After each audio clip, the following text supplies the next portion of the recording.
Sau đây em xin giới thiệu một cái demo kết nối một cái màn hình cảm ứng với lại một cái app trên điện thoại, cho phép chúng ta remote hoặc là điều khiển qua điện thoại hoặc là smartphone. Ở đây mình đang sử dụng một màn hình KTB 600 Comfort kết nối với lại một CPU là 1214 DC-DC. Trên đây chúng ta thử điều khiển local tại màn hình bằng nút Start.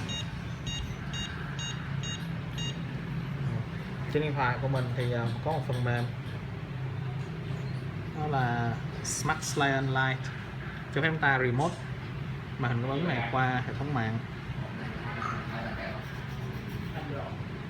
Đây là giao diện chúng ta kết nối.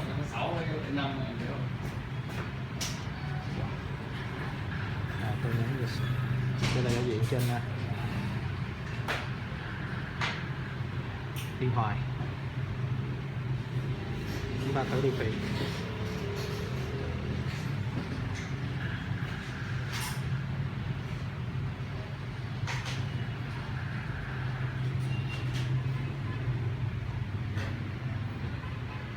Rồi.